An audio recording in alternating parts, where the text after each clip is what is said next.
Alléluia. On va prendre nos Bibles dans 1 Corinthiens 5. Nous sommes donc, bien aimés, en train de parler de la Pâque. Nous avons eu l'occasion de parler de la Pâque. Et nous évoluons dans ce thème-là. Alléluia. Dans 1 Corinthiens 5, on va lire à partir du verset 6, s'il vous plaît. Amen. Amen.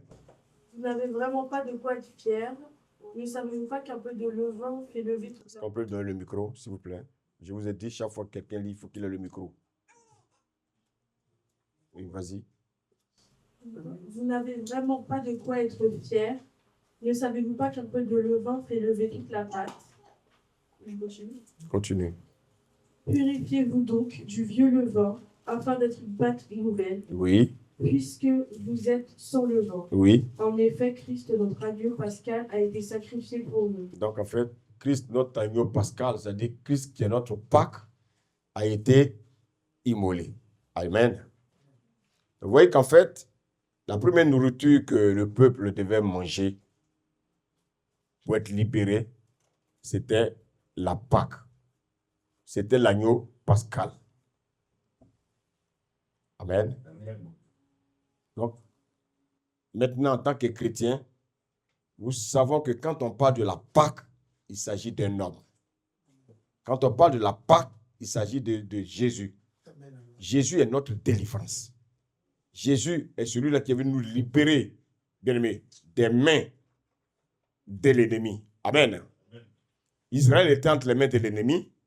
C'est l'acte posé par chaque Israélite. C'est-à-dire l'acte de foi qu'ils ont posé en obéissant, en mangeant l'agneau, bien-aimé, en sacrifiant l'agneau et les mettre sur les linteaux des portes. C'est ce acte-là qui a permis que le peuple soit libéré. C'est aucune prière qui a libéré ces personnes-là. Mais c'est l'acte d'obéissance que ce peuple a posé. Allons dans Exode 12, on va évoluer. Exode 12, verset 8.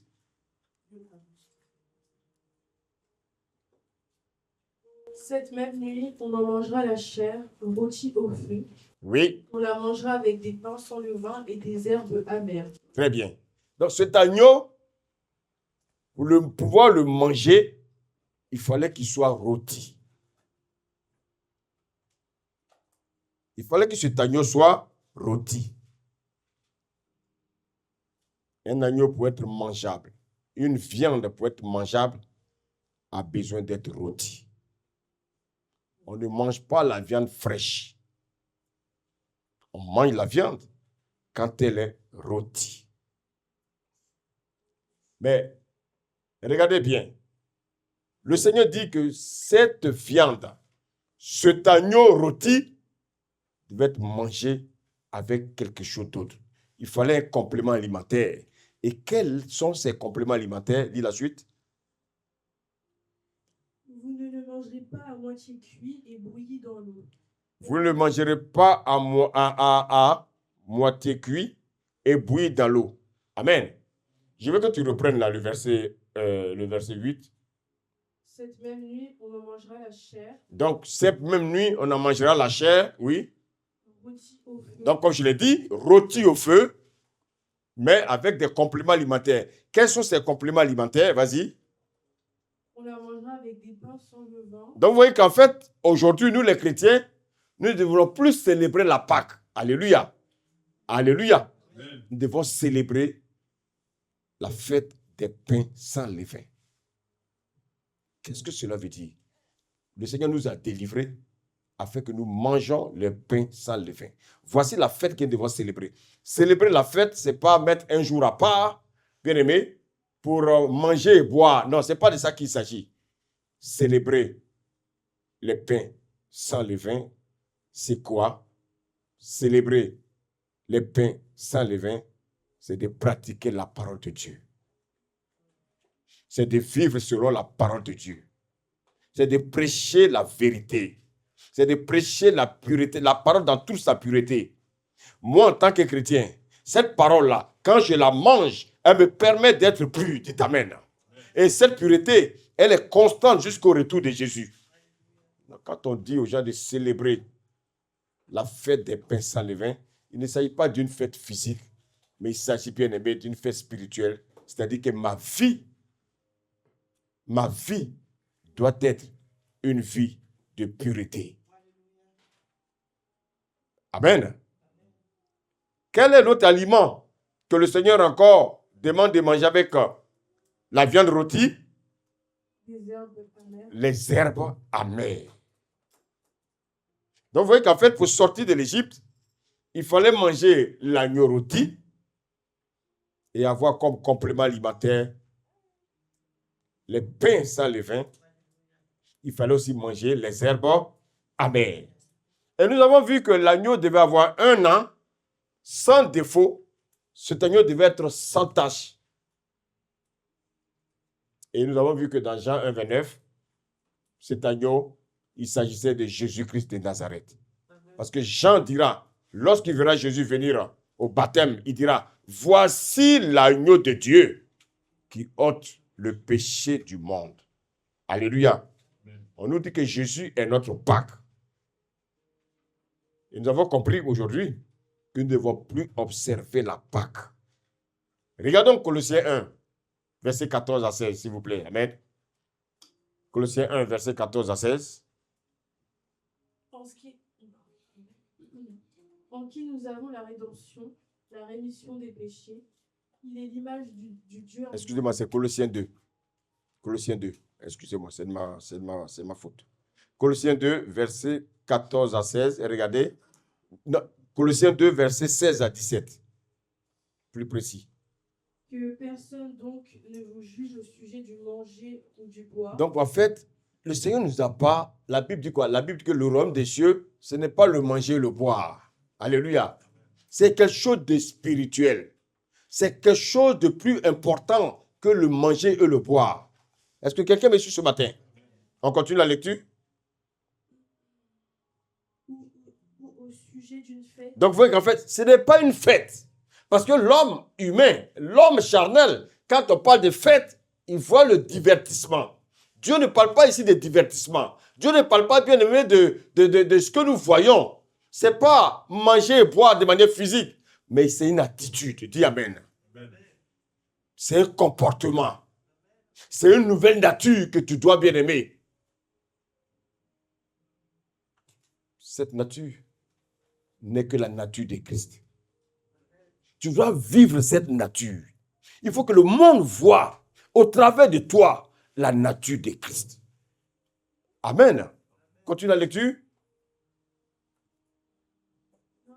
D'une nouvelle lune ou des sabbats. Oui. C'était l'ombre des choses à venir. Vous voyez qu'en fait, c'était un projet qui devait se réaliser.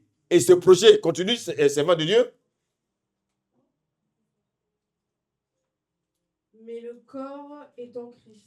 Mais le corps, on dit que le corps est en Christ. Alléluia. On dit que le corps est en Christ.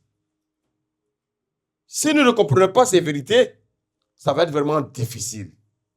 Jésus, c'est lui l'agneau pascal. Maintenant, regardez, on va aller un peu en profondeur. Prenons Jean 6. Jean 6, verset 31 à 35. Amen. Amen. Nos pères ont mangé la manne dans le désert. Nos pères ont mangé la manne dans le désert, oui. Selon ce qui est écrit, Oui. il leur donna le pain du ciel à manger. Regardez, on nous parle ici aussi d'un pain qui est venu du ciel. Et tout à l'heure, je vous ai parlé d'un pain sans levain. Donc, vous voyez je vous ai dit que la Pâque, il s'agissait d'une personne. Et le pain sans levain, il s'agit aussi d'une personne. Alléluia. Amen. On continue la lecture suivante. Verset 32, Jésus leur dit, en vérité, je vous le dis, Moïse ne vous a pas donné le pain du ciel, mais mon Père vous donne le vrai pain du ciel. Ah, donc il y a pain et pain. Il y a des pains avec levain, il y a des pains sans levain. Moïse a donné du pain avec levain aux gens, mais le Père arrive pour donner le pain sans levain. Regardez, ce pain que Moïse a donné aux gens dans le désert, ils sont tous morts. Mais quand tu manges le pain du ciel, tu as la vie éternelle. J'ai dit, tu as la vie éternelle. On continue la lecture. Car le pain de Dieu, c'est celui qui descend du ciel et qui donne la vie au monde. Vous avez vu? Ce pain-là donne la vie au monde. Ce pain-là donne la vie aux pécheurs.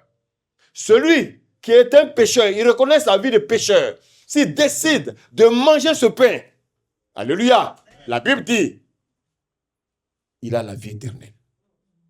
Bien aimé, ce n'est pas une bonne nouvelle ça. Est-ce que tu peux acclamer le Seigneur parce que tu as la vie éternelle. Alléluia. Acclame le Seigneur. J'ai dit que tu as la vie éternelle. Alléluia. Bien aimé, tu n'es pas n'importe qui. À partir d'aujourd'hui, lorsque tu manges le pain sans levain, tu as la vie éternelle. Amen. Ah, merci Seigneur. On continue la lecture. Verset 34. Verset 34, ils lui dirent, Seigneur, donne-nous toujours de ce pain. Donne-nous toujours de ce pain. Oui, vas-y. Jésus leur dit, je suis le pain de vie. Vous savez, beaucoup veulent venir à Christ. Donne-nous de ce pain. Beaucoup veulent venir à Christ. Mais quand on leur parle, on leur donne la nature de Christ, quand on leur dit de manger Christ, ils fuient. Parce qu'en fait, ils ne savent pas réellement sa nature. Ils ne savent pas qui est Christ. Beaucoup disent, je suis chrétien, je suis chrétien, je suis chrétien. Mais en fait, ils n'ont jamais été chrétiens. Parce qu'ils sont morts. On ne peut pas manger ce pain-là et puis mourir. Quand on mange ce pain, on ne peut qu'avoir la vie éternelle. Alléluia. Je suis chrétien. Frère, tout le monde peut le dire. Je vous ai rendu témoin tout à l'heure de cet homme-là aujourd'hui qui se pose beaucoup de questions. Comment se fait-il que lui, il sert Dieu à plein temps, alors que dans sa famille, ses propres enfants résistent à manger le pain, ce pain qui donne la vie éternelle. Lui, il a la vie éternelle, mais ses enfants résistent, bien aimé, à manger ce pain. Mais gloire soit rendue au Seigneur, le Seigneur aura le dernier mot. On continue le verset 35. Celui qui vient à moi n'aura jamais faim. Il dit, celui qui vient à moi, celui qui mange, bien aimé, la Pâque, celui qui mange la viande rôtie. Allô? Amen. Il n'aura jamais faim. Continue. Et celui qui croit en moi n'aura jamais soif. Celui qui croit en moi n'aura jamais soif. Oui. Mais je vous l'ai dit, vous m'avez vu et vous ne me croyez pas. Alléluia. Regardez bien. Beaucoup ont vu Jésus. Le serviteur l'a expliqué tout à l'heure. Quand Jésus est venu multiplier le pain, il est venu multiplier, bien aimé, le pain et les poissons.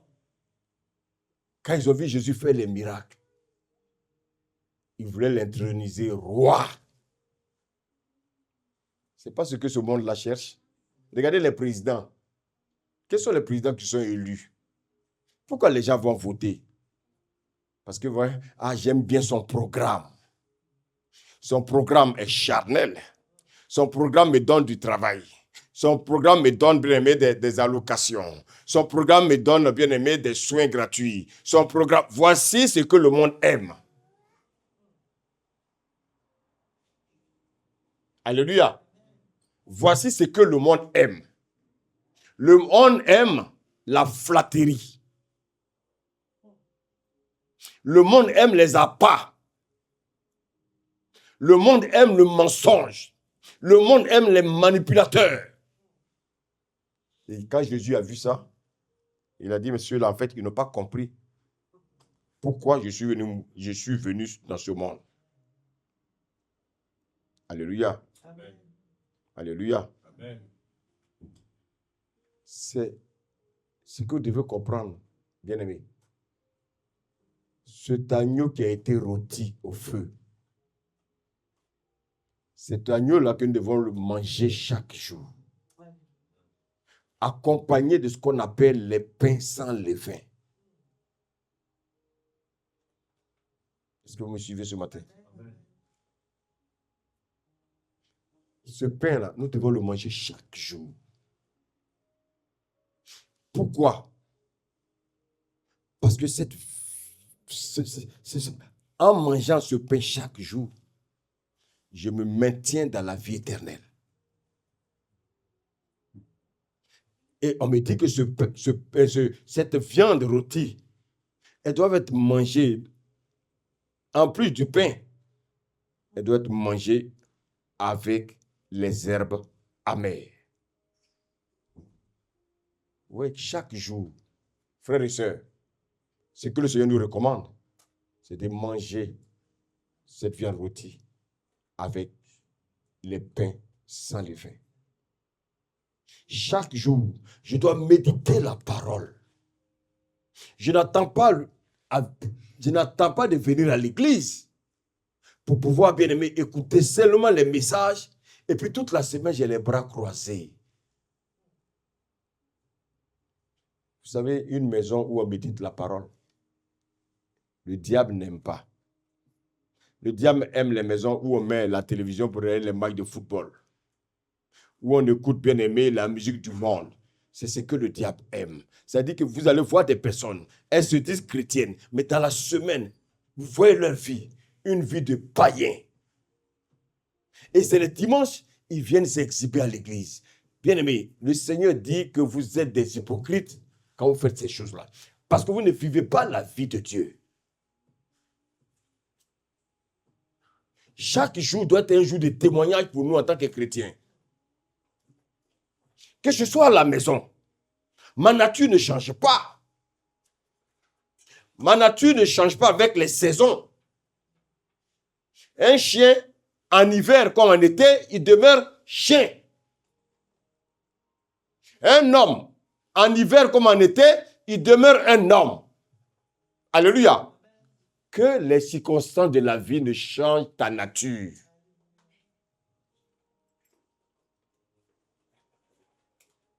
Nous, notre rôle, le Seigneur nous a mandaté pour vous amener à manger le pain sans levain. Que tu sois apôtre, que tu sois pasteur, évangéliste, prophète, docteur, ton rôle, c'est d'exhorter les enfants de Dieu à manger les pains sans levain. Alléluia. Regardons ce que nous dit le verset 52 à 54.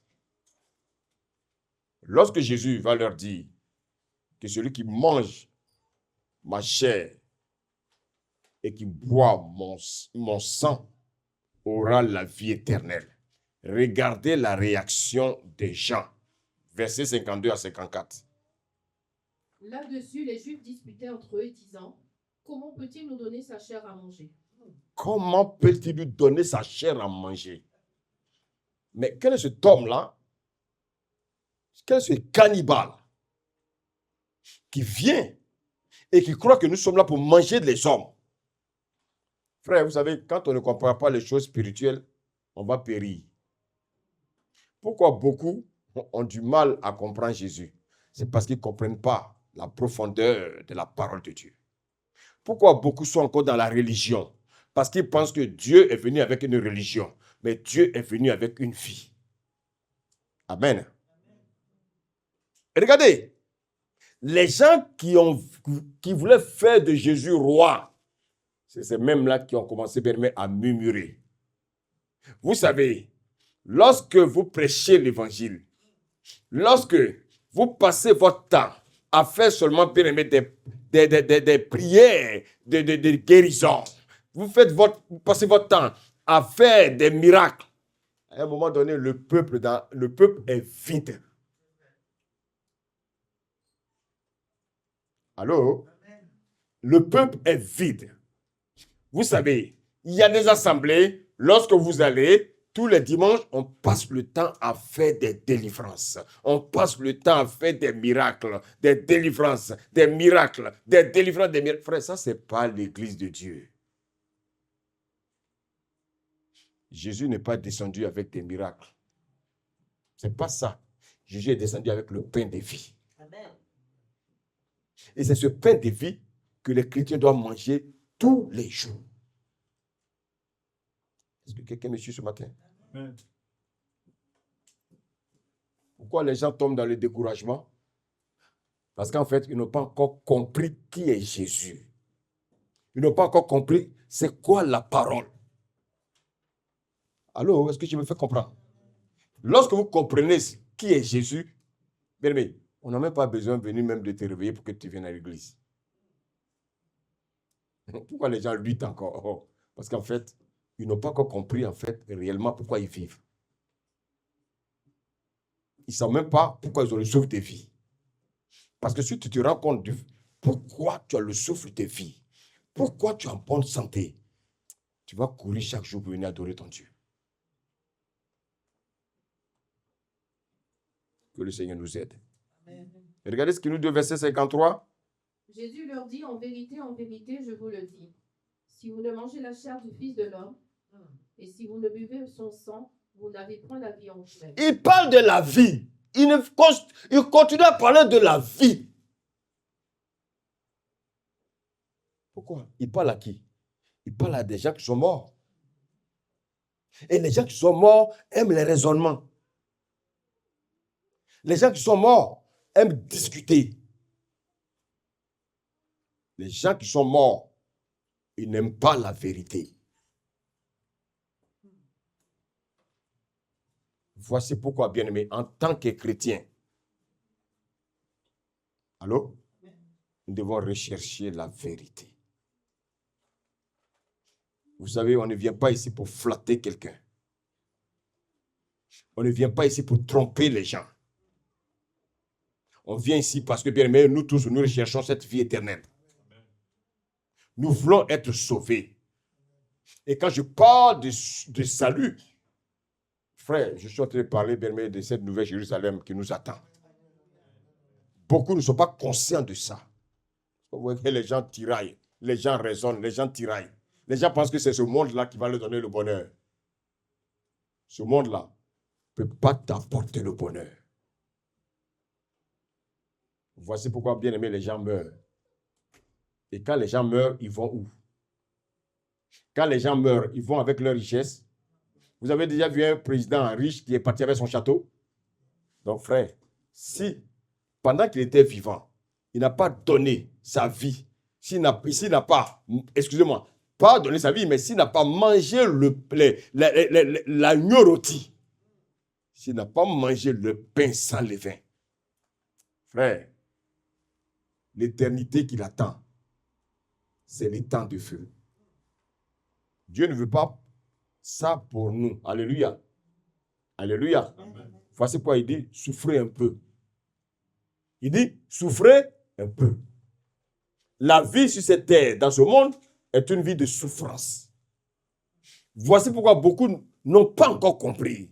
Ils pensent que quand on vient au Seigneur, c'est pour avoir la joie de ce monde. Non. On vient, déjà, il faut que dans ta tête, tu saches que tu viens dans une vie de souffrance. Alléluia. Regardez ce qu'il nous dit au verset 54. Celui qui mange ma chair et qui boit mon sang a la vie éternelle. Continue. Et je le ressusciterai au dernier jour. Je le ressusciterai au dernier jour. Vous savez pourquoi? Parce que celui qui a la vie ne meurt jamais. Celui qui est venu donner sa viande, donner son corps pour que nous mangeons rôti, celui-là, quand tu manges cette viande rôtie, quand tu manges cet agneau rôti, avec le pain sans levain, bien aimé, tu ne mourras jamais. Parce que le jour de la résurrection, tu vas renaître. Alléluia. Pour la vie éternelle. Vous savez, ce message était très complexe pour les Juifs à l'époque. Parce qu'en fait, ils ne savaient pas qui était en face d'eux.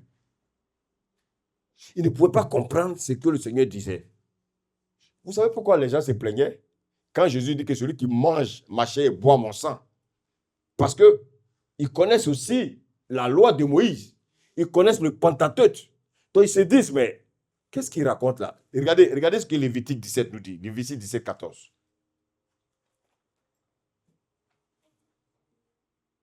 Car l'âme de toute chair, c'est son sang. L'âme de toute chair, c'est son sang. Vas-y. Qui est en elle. Oui. C'est pourquoi j'ai dit aux enfants d'Israël. Donc Dieu avait dit, au travers de Moïse, il avait dit de dire aux enfants d'Israël, ce qui suit. Vas-y, qu'est-ce qu'il a dit? Vous ne mangerez le sang d'aucune chair. Vous ne mangerez le sang d'aucune chair. Oui? Car l'âme de toute chair, c'est son sang. Oui? Quiconque en mangera sera retranché. Alléluia! Vous savez pourquoi le Seigneur dit que il va nous demander le sang de certaines personnes? Les personnes qui sont autour de nous, à qui nous n'annonçons pas l'évangile, alors que nous sommes chrétiens. Le Seigneur met ces personnes souvent sur notre chemin pour qu'on leur parle de Jésus. Mais nous, on est soit on a peur, soit on tremble devant ces personnes, soit, bien aimé, on a honte de leur annoncer l'évangile. Or, le Seigneur dit que celui qui a honte de moi, j'aurai honte de lui. C'est pour ça que, frères et sœurs, il ne faut pas que nous gardons la bonne part pour nous. La bonne part, c'est de connaître Jésus. Il faut que les gens qui nous côtoient, les gens qui sont autour de nous, c'est à nous de leur annoncer Jésus. Allô? Ce n'est pas la télévision, les journalistes qui doivent annoncer Jésus. Les journalistes, eux-mêmes, ont besoin aussi d'entendre la bonne nouvelle. Eux, il ne faut que nous donner de mauvaises nouvelles chaque jour. Nous avons la bonne nouvelle. Nous devons leur apporter la bonne nouvelle. Alléluia. Gloire à Dieu, c'est le monde en envers. Dites Amen. Donc, la loi de Moïse disait qu'il ne fallait pas manger la chair et boire le sang. Et voilà que Jésus vient et dit carrément de manger son sang. De manger sa chair et de boire son sang. Alléluia. Mais écoutez, lorsque le message devient pur, vous savez les églises où c'est le message est la pureté, où le message c'est la vérité, vous allez voir la réaction des gens. Regardez le verset 60.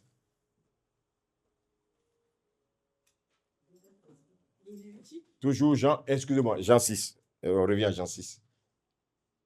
Jean 6, verset 60. Regardez ce que la parole de Dieu nous dit. Plusieurs de ses disciples, tous ceux qui ont mangé les pains, ceux qui ont mangé, bien aimé, les poissons, ceux même qui ont reçu des miracles, regardez leur réaction. Oui, qu'est-ce qui va se passer? après l'avoir entendu dire, cette parole est dure, qui peut l'écouter? Waouh! C'est pas ce que vous faites, chrétiens. Quand ça ne va pas dans votre sens, quand ça ne vous arrange pas, qu'est-ce que vous dites? Souvent, ils ne disent même pas que c'est la parole qui est dure. On dit l'homme de Dieu est trop dur. Je suis victime de ça. Hey, moi, je suis habitué à ça. C'est-à-dire, rien ne me surprend. Alléluia. On dit que cette parole est dure. Qui peut l'écouter? Frère, c'est ça les herbes amères. Les herbes amères, qui les mange? C'est vous. C'est nous. Mais, pourquoi ces disciples ont dit que cette parole est trop dure? Qui peut manger la parole là? Parce que ce sont les herbes amères. Alléluia. Quelqu'un me suit ce matin? Amen. Vous savez, quand la parole qui est prêchée est la parole de vérité, lorsque la parole qui est prêchée est la parole de pureté, vous savez ce qui se passe? Il commence à avoir l'amertume dans le cœur des gens. Les gens, au lieu d'en vouloir à la parole, ils en veulent au prédicateur.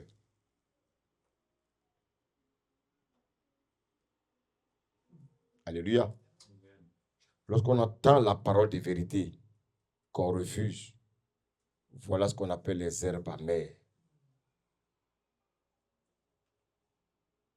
Alléluia. Vous savez, les gens veulent un évangile bonbon, taillé sur mesure, un évangile édulcoré, un évangile où on caresse les gens dans le sens du poil, un évangile où on trompe les gens, un évangile où le mal n'est pas dénoncé, un évangile où la vérité n'est pas prêchée, où, bien aimé, la lampe est mise sous le poisson, un évangile où les gens aiment qu'on les flatte. Voici ce que les gens aiment. Alléluia. Un évangile où les gens vivent dans la compromission. Cette parole est dure. Cette parole est dure. Mais elle est dure par rapport à quoi? Elle est dure par rapport à ton cœur. C'est parce que ton cœur est dur que ton cœur refuse d'accepter cette parole. En fait, ce n'est pas la parole qui est dure, mais c'est ton cœur qui est dur pour accepter la vérité. Alléluia. Regardez le verset 66. Vas-y, c'est vente.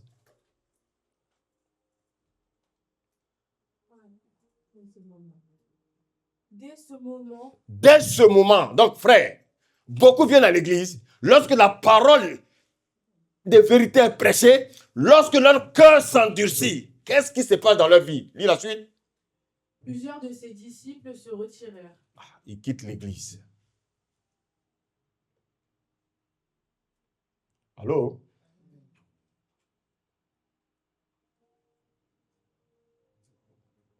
Est-ce que je peux prêcher? Est-ce que je peux prêcher? Beaucoup quittent les églises où il y a la vérité. Et quand ils veulent partir, ils cherchent toujours des arguments. Amen. On dit plusieurs disciples se retirèrent. Continue la lecture. Et ils n'allaient plus avec lui. Ils n'allaient plus avec lui. Donc vous voyez qu'ils ont décidé d'abandonner le pasteur Jésus. Parce que le pasteur Jésus prêche la vérité. Alléluia. Ils ont décidé d'abandonner le pasteur Jésus. Parce que le pasteur Jésus prêche la parole de pureté. Ils ont décidé d'abandonner le pasteur Jésus. Parce que le pasteur Jésus ne donne pas des pains, bien-aimés, avec des levains. Le pasteur Jésus prêche le pain sans levain. Chut. Alléluia. Pourquoi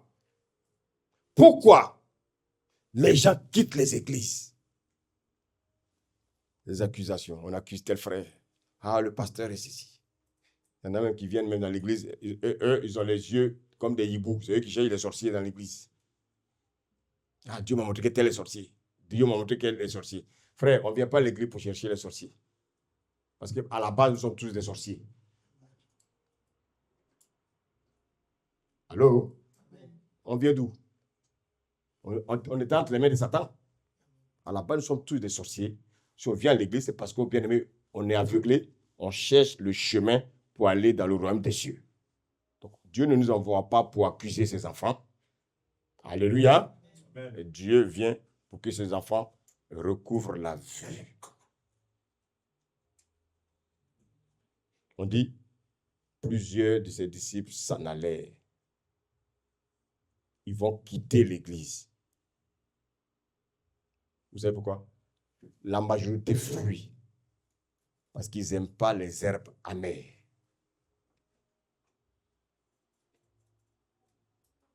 Ils ne veulent pas les herbes amères. Cette parole est trop dure. Qui peut l'écouter? Regardez. Ces gens-là, ils étaient scandalisés. Lorsque la parole de vérité est prêchée, les impies sont scandalisés. Les gens charnels sont scandalisés. Alors que, qu'est-ce que Jésus a dit de mal? Celui qui mange ma chair et boit mon sang aura la vie éternelle. Et on dit que c'est dur. Et pour ça, ils vont quitter l'église de Jésus. Mon frère et ma soeur, je vais te donner ce conseil-là. Une assemblée où la parole de vérité est prêchée. Reste là. Dis Amen. Amen. Que personne ne te trompe. Parce que souvent, on est tellement fragile. On aime écouter aux portes. On aime écouter ce que les gens nous disent. Or, là où nous sommes, malgré la parole qui est prêchée, c'est à nous de changer notre cœur. Dis Amen. Il faut que ton cœur soit changé. Si ton cœur n'est pas changé, tout ce qu'on va te prêcher, tu vas le considérer comme des herbes amères. Et regardez le verset 64 à 67. Regardez. Jean 6. Toujours Jean 6, oui. Il en est parmi vous, oui, quelques-uns qui ne croient point. Oui, les gens viennent à l'église, mais ils ne croient pas. Ils viennent bien aimés pour distraire le peuple. Ils viennent bien aimés pour créer une autre ambiance. Ou de créer là, bien aimé, une ambiance de bonne humeur. Alléluia. Mais c'est eux qui voient ceci. C'est eux qui entendent cela. Regardez comment lui là m'a regardé. Regardez comment il m'a parlé. C'est-à-dire des choses farfelues. On ne vient pas à l'église pour des choses farfelues. On vient à l'église parce que nous voulons rentrer dans le royaume des cieux. Dites amen. Amen. On continue. Car Jésus savait dès le commencement qui étaient ceux qui ne croyaient point et qui était celui qui le livrerait. Vous croyez qu'il y a un pasteur, un homme de Dieu qui a l'esprit de Dieu? Vous croyez qu'il ne sait pas qui est assis dans l'assemblée? Allô? Attends, vous croyez qu'on ne sait pas qui s'assoit dans l'assemblée? On sait. On connaît le cœur de chacun. On sait qui est vrai, on sait qui est faux. Jésus savait qui était vrai et qui était faux.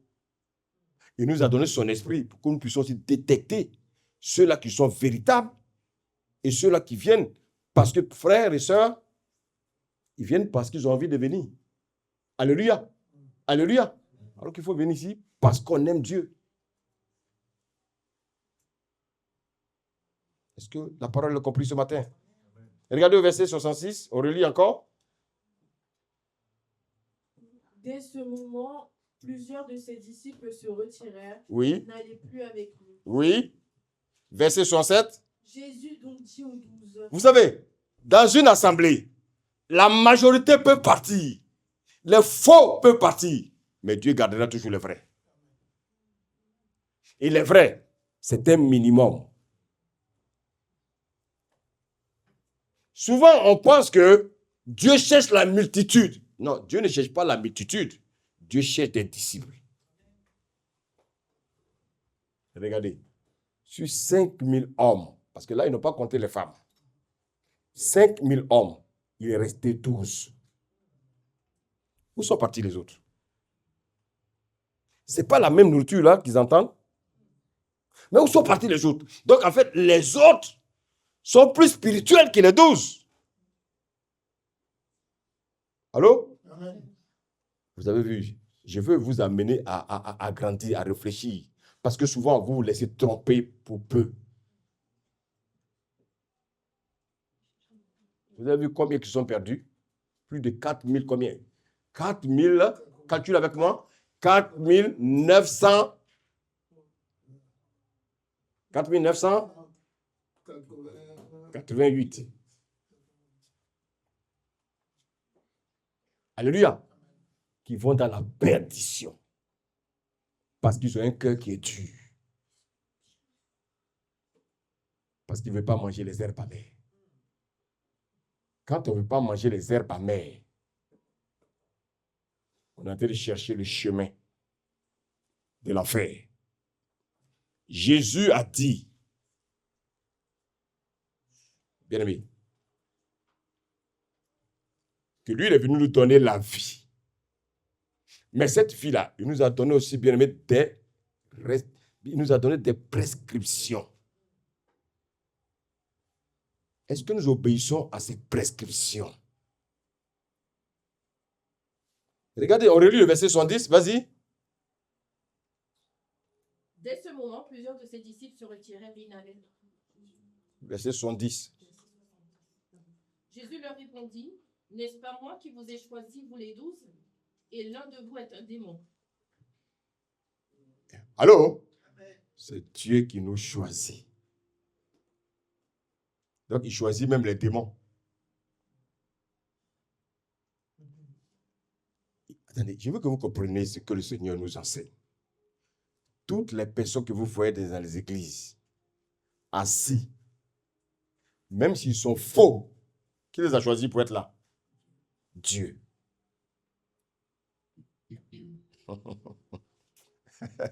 Alléluia. Il choisit les démons parmi ses enfants. Alléluia.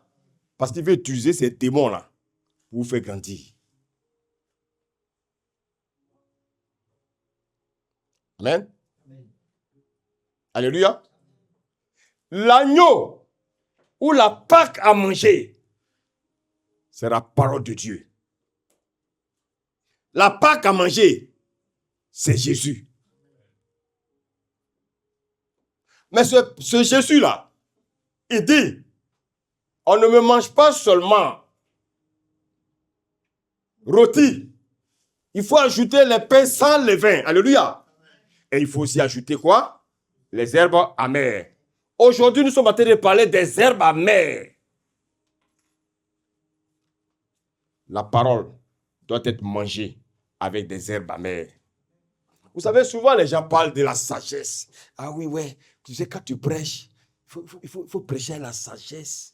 Il faut prêcher la sagesse. Oui, pour ne pas écorcher les gens. Suivez-moi, s'il vous plaît. Pour ne pas écorcher les gens, oui, il faut prêcher avec la sagesse. Oui, pour ne pas que les gens soient blessés. Il faut prêcher, sinon les gens vont quitter l'église. Oh, sinon ils vont abandonner l'église. Oh, ils vont quitter l'église. Frère, voici des gens qui ont quitté l'église de Jésus.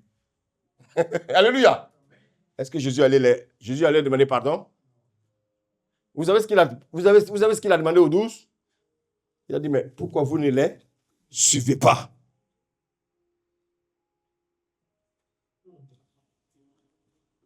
Alléluia. Jésus dit, pourquoi vous ne les suivez pas?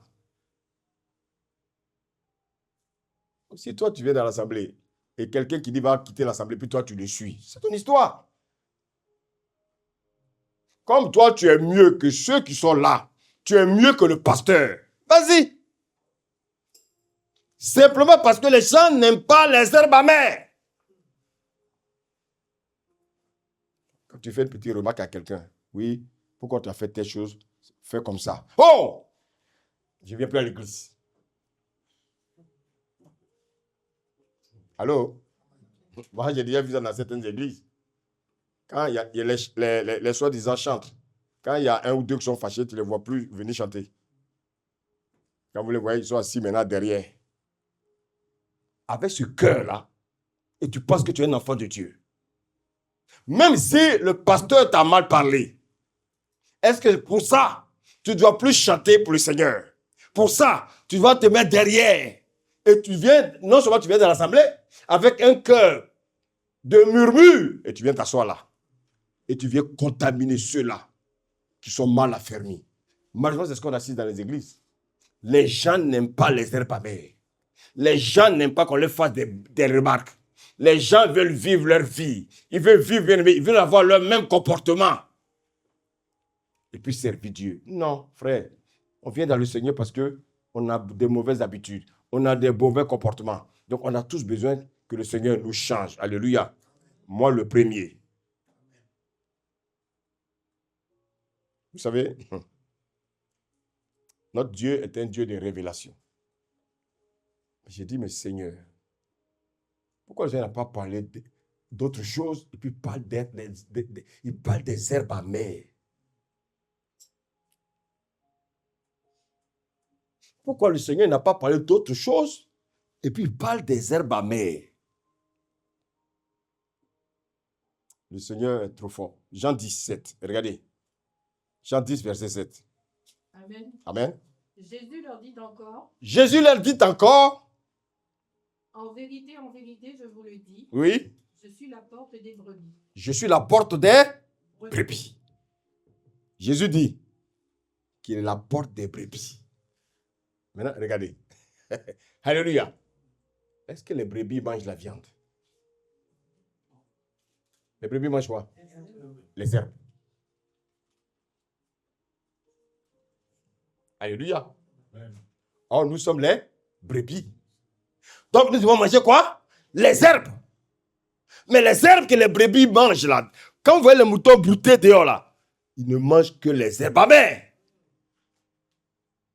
C'est les herbes amères qui leur donnent la vie. Chrétien, si on t'appelle brebis, c'est parce que tu dois manger les herbes amères.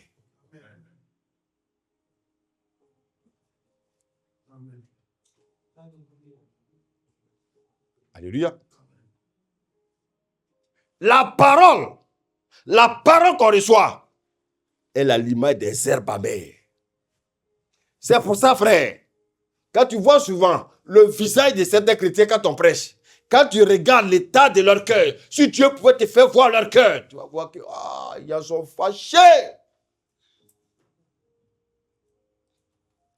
Parce qu'ils n'aiment pas les herbes amères. Vous savez, l'agneau pascal devait être mangé avec des herbes amères. Vous savez, l'apôtre Jean va nous expliquer quelque chose. Allons dans Apocalypse 10 rapidement, verset 8. Amen. Ah, oui. Lisons mais pas le verset 9 pour gagner du temps. Regardez. Et j'allai vers l'ange en lui disant de me donner le petit livre. Oui. Et il me dit, prends-le. Prends-le, avale-le. Il sera amer à tes entrailles. Ah, il sera amer à tes entrailles. Alléluia. La parole de vérité est la mère à nos entrailles. Allô, est-ce que je peux prêcher là? Est-ce que je peux prêcher ce matin? J'ai dit, la parole véritable est la mère dans nos entrailles. Continue la lecture suivante. Il sera amer de tes entrailles, mais dans ta bouche, il sera doux comme du miel. Il sera doux comme du miel. Alléluia. Et alléluia. Amen. On continue la lecture. Je pris le petit livre de la main de l'ange et Oui. je l'avalai. Oui. Il fut dans ma bouche doux comme du miel. Oui. Mais quand je l'eus avalé, mes entrailles furent remplies d'amertume. Lorsqu'on écoute la parole de vérité, nos entrailles sont remplies d'amertume.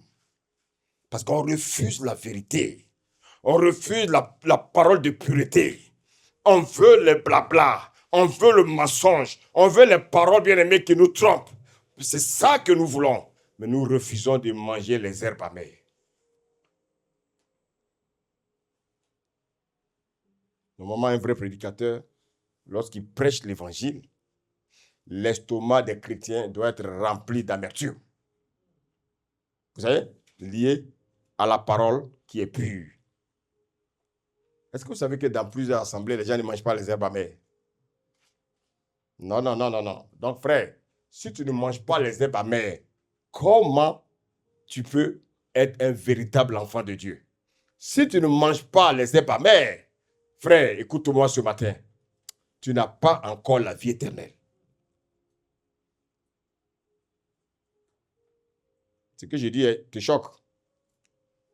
Frère, tu n'as rien fait dans la Pâque.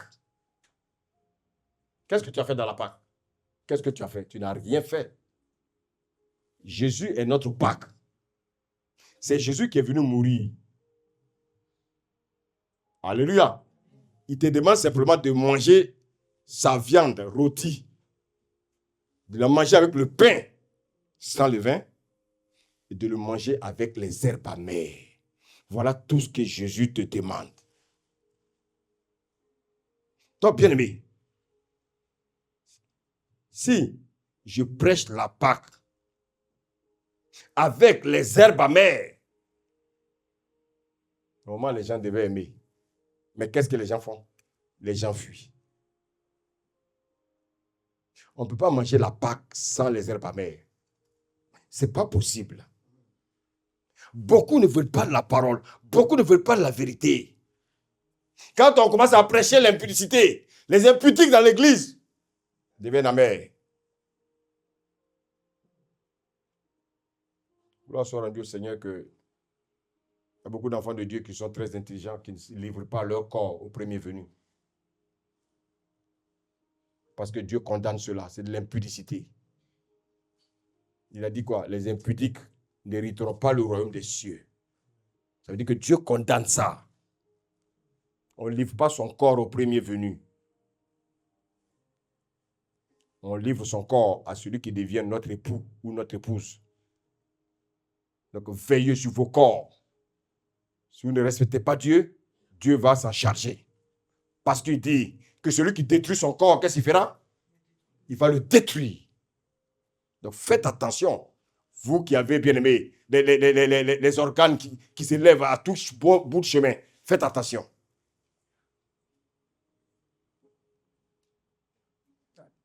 Alléluia.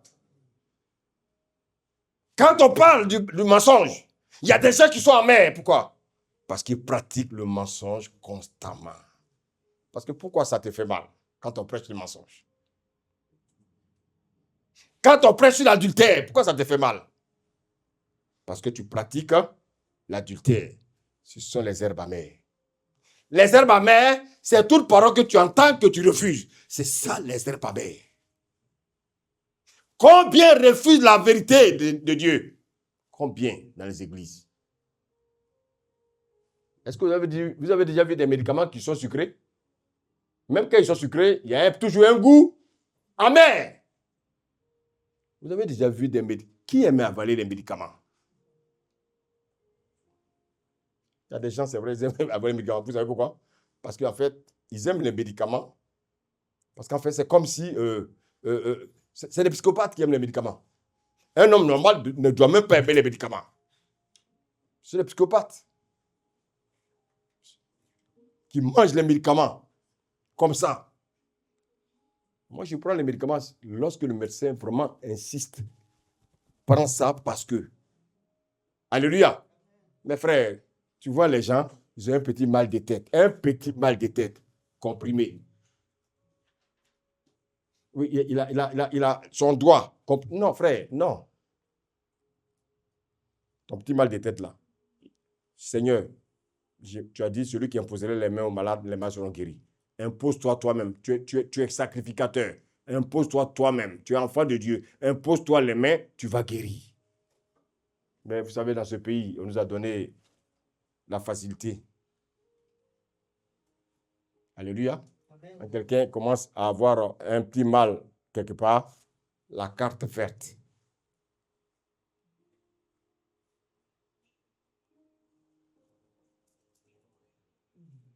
Alléluia. Les gens rentrent dans les églises. Lorsque tu commences à prêcher les herbes amères, ils créent des inventions.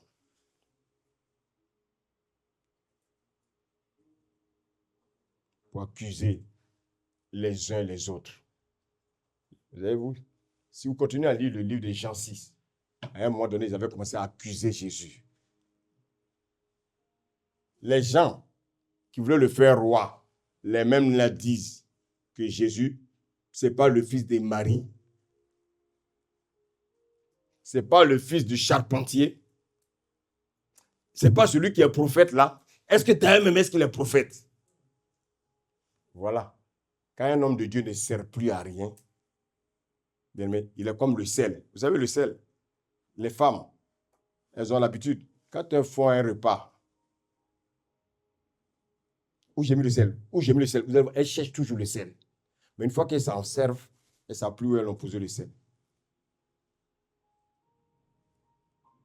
Il y a des hommes de Dieu aujourd'hui, on ne les considère plus parce qu'ils ne sont plus intéressants pour nous. On a déjà eu tout ce qu'on voulait avec Dieu, on n'a plus besoin d'eux. Alléluia. Amen. Alléluia. Amen. Cette parole est trop dure. Qui peut l'écouter? Les herbes amères. Quand tu l'avales, tu ne peux pas supporter. Et regardez. Tout ce qui est bon pour la langue, pour le palais là, n'est pas acceptable par tous les organes vitaux. Je vous donne un exemple. Quand tu manges beaucoup de sucre, ça peut te créer quoi? Le diabète. Quand tu manges beaucoup de sel, ça peut te créer quoi? L'hypertension associée au diabète. Alléluia. Vous savez, ce sont des choses que Dieu a créées. Mais en même temps, ces choses-là peuvent nous détruire. Voilà pourquoi, frère, écoutez-moi bien. Tout ce qui est amer soigne. Tout ce qui est amer apporte la vie. La Pâque, c'est la croix. L'évangile de la croix, c'est quoi? Quand on parle de la repentance, quand on parle de la sanctification, quand on parle de la sainteté, quand on parle de la crainte de Dieu, quand on parle du retour du Seigneur et quand on parle de l'enfer. Regardez comment les gens reçoivent ce genre de messages. Parce qu'ils considèrent ces messages comme des herbes amères. Voici ce que les gens veulent. Ah, tu vas être riche. Ah, tu vas être riche. Ah, j'ai fait un songe hier là, mais j'ai vu tu dormais dans l'or. Mais ce jour-là, cette personne qui a entendu ça là, vous allez voir l'offrande qu'elle va faire. Les gens sont liés aux choses charnelles. Ils aiment quand on les flatte. Quand tu prêches dans une assemblée et tu dis, dans une église, il ne doit pas seulement avoir un seul pasteur. Ah, regarde le visage du pasteur gourou. Son visage change. Qu'est-ce qu'il vient raconter là? Normalement, dans une église, il doit avoir les 5 ministères. Alléluia. Dans une église, il doit avoir un apôtre, un pasteur, un prophète, un évangéliste et un docteur. Tous ont une onction pour l'édification et le perfectionnement des saints en vue de l'œuvre du ministère. C'est pour ça qu'on vous demande d'être sérieux pour que Dieu puisse vous utiliser. Alléluia. Dans une église, un pasteur qui est riche et puis les fidèles sont pauvres. Quand tu dénonces ça, le pasteur s'énerve, les herbes amères. Ah, mais si je suis dans une église, si je suis le pasteur, si normalement je suis riche, mais normalement les brebis aussi doivent être riches. Alléluia. Mais moi, j'échange les voitures chaque jour. Et puis, il y a des brebis qui sont pauvres. Il y en a qui ne travaillent pas. Et quand tu dénonces ça, il y a des pasteurs qui t'insultent. Les herbes amères. Bien-aimé. Bien-aimé. Est-ce que tu aimes la vérité? C'est une parole dure, oui, mais lui. Et regardez ce que tu vas entendre. Hein? Ah oui, mais lui, je lui passe ma chair. Et puis, il vient pour casser l'église. Non. On ne casse pas l'église, on prêche la vérité. Et il dit sa chair à lui. Mon église. Comme s'il y a des gens qui sont morts à la croix. L'église n'appartient pas à un homme. C'est pour ça que quand vous venez, croyez que vous êtes dans la maison de votre père. Vous n'êtes pas chez quelqu'un. Ici, ce n'est pas chez moi.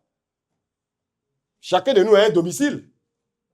Mais lorsque nous venons ici, nous venons, bien aimés, pour travailler pour le Seigneur. Alléluia. C'est pourquoi, frère, tu dois entretenir cette maison comme si c'était chez toi.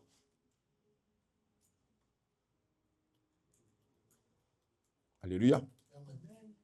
Quand tu prêches, Dieu a dit de ne pas juger. Dieu a dit de ne pas juger. Frère, est-ce que vous savez que chrétien, on doit se juger? On doit se juger bien. Parce que c'est ça qui nous fait grandir. Alléluia. Beaucoup vont dans les assemblées. Ils viennent, ils cassent l'assemblée et puis ils partent à elle les plus faibles. Ou bien, tu vas voir que dans l'assemblée, il y a un qui a peut-être un don de guérison. Il allait prier pour quelqu'un, la personne est guérie. Automatiquement, il pense qu'il a l'onction, il doit aller ouvrir une église. Voilà pourquoi, frère, vous allez voir que il y a des pays où tu arrives à tous les 20 mètres, il y a une église. Et en même temps, à côté de l'église, il y a un maquis. L'église est à côté d'un maquis.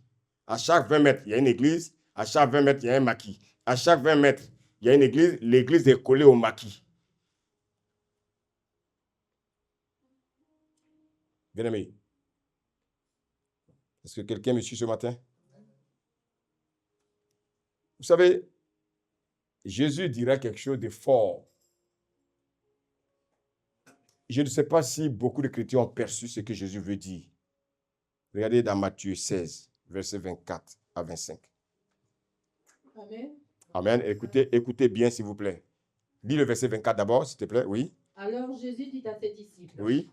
si quelqu'un veut venir après moi, Hum, qu'il renonce à lui-même, hum. qu'il se charge de sa croix et qu'il me suive. Les herbes amères. Allô? Jésus dit, si quelqu'un veut venir après moi, mais comme le serviteur l'a dit tout à l'heure, qu'est-ce qu'on constate? C'est nous qui invitons Jésus à le suivre. Il dit, si quelqu'un veut venir après moi, alléluia, qu'est-ce qu'il fasse? Il fasse quoi? Il renonce à lui-même. C'est quoi renoncer à soi-même? Ça fait partie des herbes amères. Les gens ne veulent pas renoncer à eux-mêmes.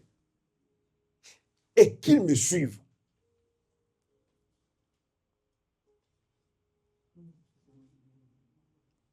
Celui qui doit me suivre doit porter sa propre croix. Prenons Deutéronome 4, verset 1. Regardez ce que le Seigneur nous dit. Amen. Amen, oui. Maintenant, Israël Donc, écoute. c'est comme, par exemple, mets à la place d'Israël, Église. Vas-y, maintenant. Maintenant, Église, Oui, écoute les lois et les ordonnances que je vous enseigne. oui, Mettez-les en pratique oui, afin que vous viviez oui, et que vous entriez en possession du pays que vous donne l'Éternel, oui. le Dieu de vos pères. Le Dieu de vos pères. Verset 2. Vous n'ajouterez rien à ce que je vous prescris. Pourquoi tu ajoutes des choses à ce que Dieu te prescrit? On va se réveiller. Alléluia. Amen. Pourquoi tu ajoutes des choses à ce que Dieu te prescrit? Continue. Et vous n'en retrancherez rien. Tu ne dois rien retrancher parce que tu considères que c'est une herbe amère. Il y a des gens, quand ils lisent la parole de Dieu, ils acceptent ce qui leur plaît et ce qui ne leur plaît pas là. Ah, tu n'es pas complet. Ça veut dire que tu as un problème. Tu as besoin de guérison. Continue, s'il te plaît. Mais vous observerez les commandements de l'Éternel, votre Dieu. Vous observez les commandements. Ça veut dire que c'est un ordre. Frères et sœurs, Dieu nous ordonne à manger les herbes amères. Dieu nous ordonne à manger les herbes amères.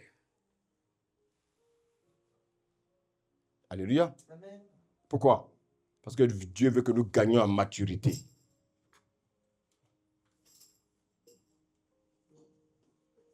Dieu veut que nous gagnions en maturité. Dieu veut que nous ayons les yeux ouverts. Dieu veut qu'on soit enraciné davantage dans la foi. Alléluia. Et dans la connaissance exacte de ce Dieu-là. Beaucoup ne connaissent pas Dieu. Amen. Alléluia. Vous savez, un véritable enfant de Dieu, qu'est-ce que Dieu attend de lui?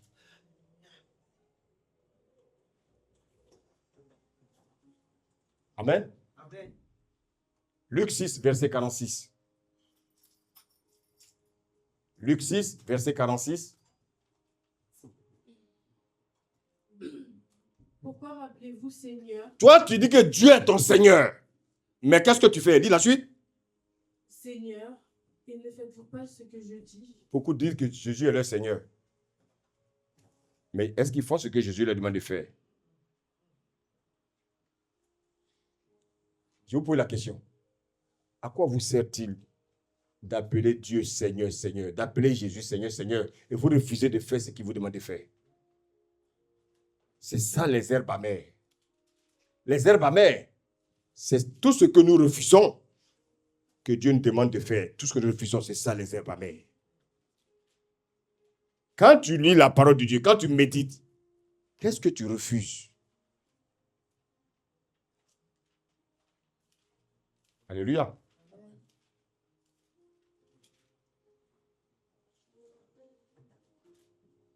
À quoi ça vous fait penser dans la cellule familiale?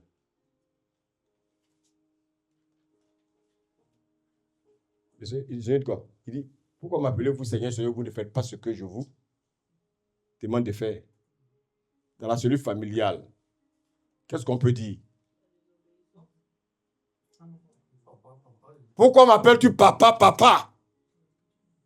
Et tu désobéis à ce que je te demande de faire.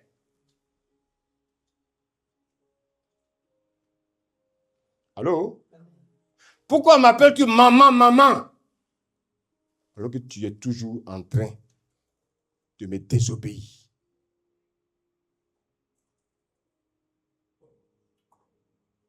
Allô? Jésus, pour pouvoir l'appeler Seigneur, il veut que tu obéisses à tout ce qu'il te demande de faire. Pourquoi souvent on entend, ne m'appelle pas papa, ne m'appelle pas papa. Pourquoi le père a cette réaction? Ne m'appelle plus ta mère. Pourquoi les mamans ont souvent cette réaction? Parce que tu refuses d'obéir à ce qu'il te demande de faire. Allô?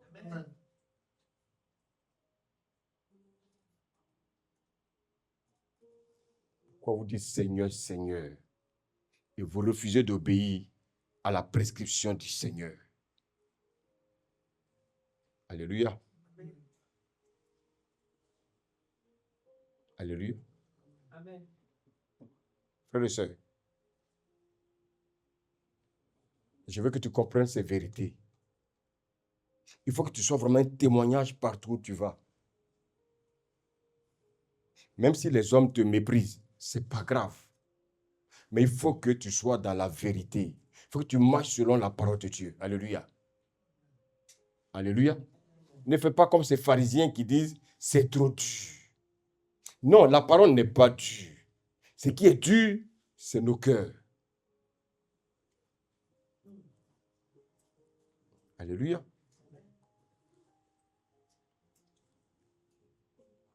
Jésus dit de manger sa chair et de boire son sang si nous voulons avoir la vie éternelle.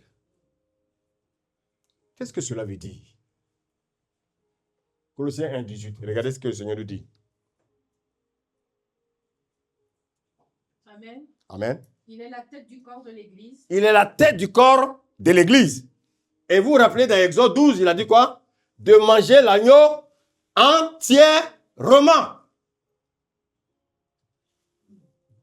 Je vous envoie quelque part, j'espère que vous me suivez.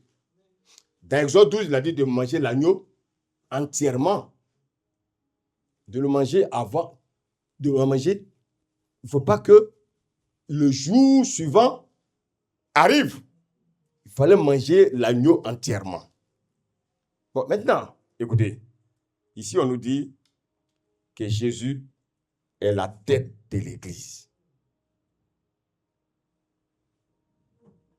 Alléluia. Si on nous dit que Jésus est la tête de l'Église, qu'est-ce que cela veut dire? Vous savez, il y a une chose que les gens confondent. Il y a une chose qu'on appelle la Sainte Seine, qui n'a rien à voir avec le repas dont je parle aujourd'hui.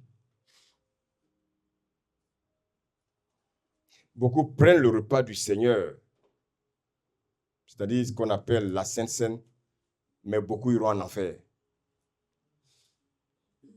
Vous savez, parce qu'ils prennent ça sans avoir la vie en eux-mêmes. Alléluia. Amen. Le Seigneur dit de manger sa chair et de boire son sang. Ce dont Jésus parle se rattache à l'œuvre de la croix. Manger sa chair, c'est quoi? C'est de manière spirituelle que Jésus parle. Nous croyons qu'il a donné sa chair en sacrifice pour nous sauver. Alléluia. Et c'est ça, c'est ce que nous devons comprendre. Qu'est-ce que cela veut dire? Si Jésus est la tête et toi tu es le corps, et si on te dit de manger l'agneau entièrement, ça veut dire quoi? Ça veut dire que toi aussi tu dois être rôti.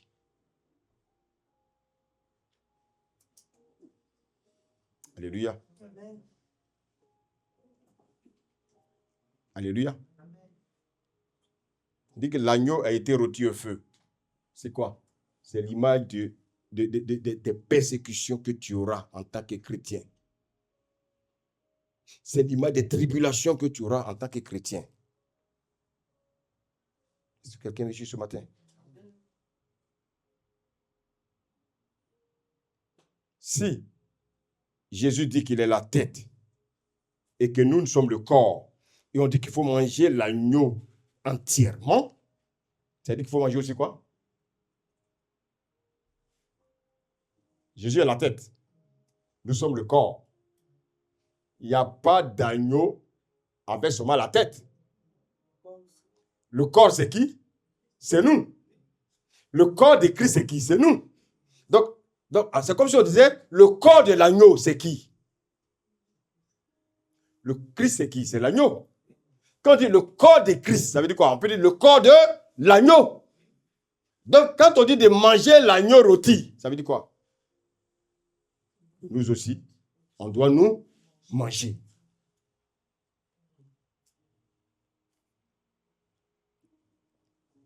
Alléluia. Alléluia. Christ est la tête.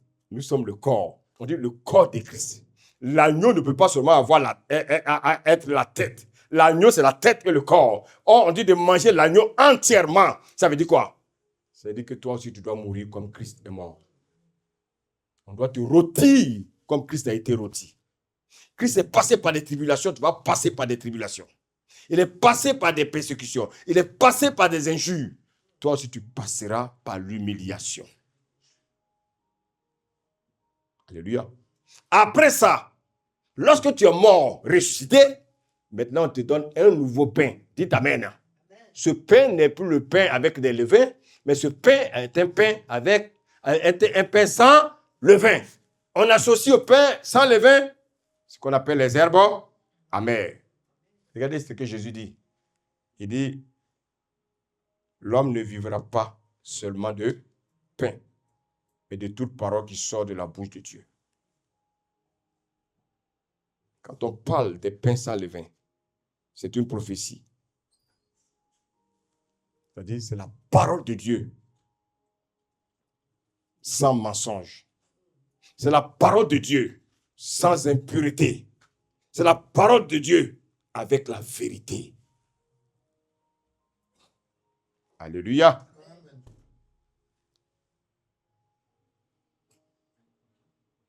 Bien-aimés, est-ce que ce matin, Dieu est en train de nous parler? Amen. Les herbes amères, c'est quoi? C'est la parole de Dieu que nous rejetons. Qu'est-ce que tu rejettes quand tu écoutes la parole? C'est quelque chose d'amer qui est difficile à manger. C'est quelque chose d'amer qui est difficile à avaler. Quelle est la parole que tu écoutes qui est difficile pour toi à avaler? Regardez, si on met sur la table des viandes rôties, on met du pain croustillant, et puis on met les herbes amères. Qu'est-ce que les gens font en général? Ils mangent la viande rôtie, ils mangent le pain croustillant, et puis ils laissent les herbes amères. Ça veut dire quoi? Ça veut dire que ta conversion n'est pas totale.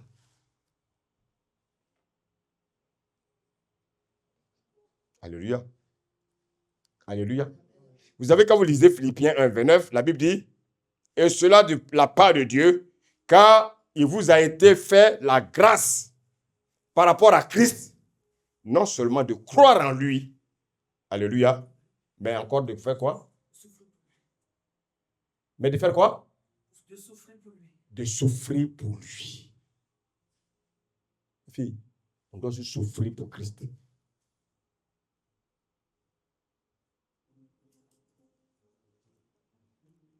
La grâce, ce n'est pas seulement de croire en Jésus. La grâce, c'est également aussi de souffrir pour Jésus. Jésus a souffert, il est la tête. Dis-moi, quand on blesse la tête, le corps ne réagit pas? C'est très simple à comprendre. Voici quoi, frère. Souvent, tu es blessé. Tu es blessé pourquoi? Parce que à cause de Christ, tu vas être blessé. La grâce, ce n'est pas seulement, oui, je crois en Jésus, oui, mais la grâce, c'est aussi manger la viande rôtie. La grâce, c'est manger aussi les pains sans levain. Parce que quelqu'un me suit. C'est aussi manger les herbes amères. C'est-à-dire que tu dois aussi souffrir. Vous savez, suivre le Seigneur, ce n'est pas simple. Mais c'est possible. Cela implique le renoncement en soi. Amen. Il faut que notre manière de penser change. Il faut que notre manière de raisonner, notre caractère doit changer. Alléluia. Il faut que notre cœur qui est dur change. Il faut apprendre à vivre dans la douceur. Il faut apprendre à vivre dans la maîtrise de soi. Alléluia.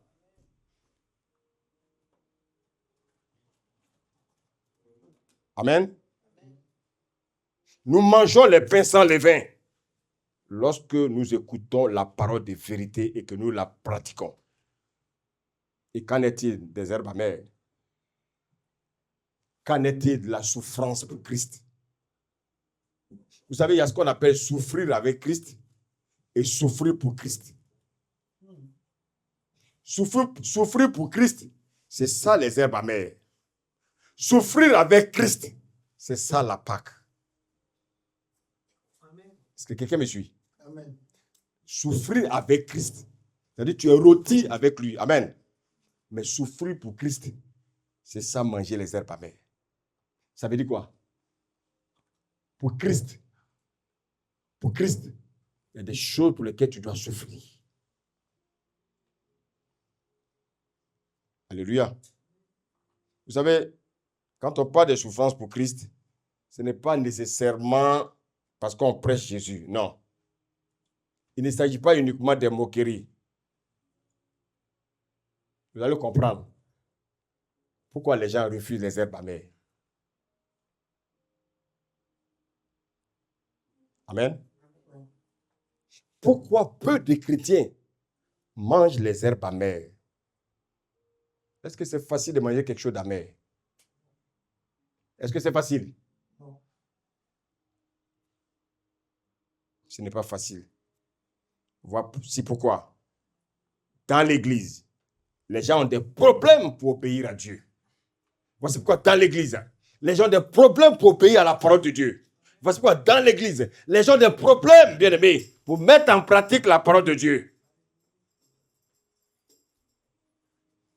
Alléluia. Alléluia. De la même manière, l'agneau devait être mangé entièrement.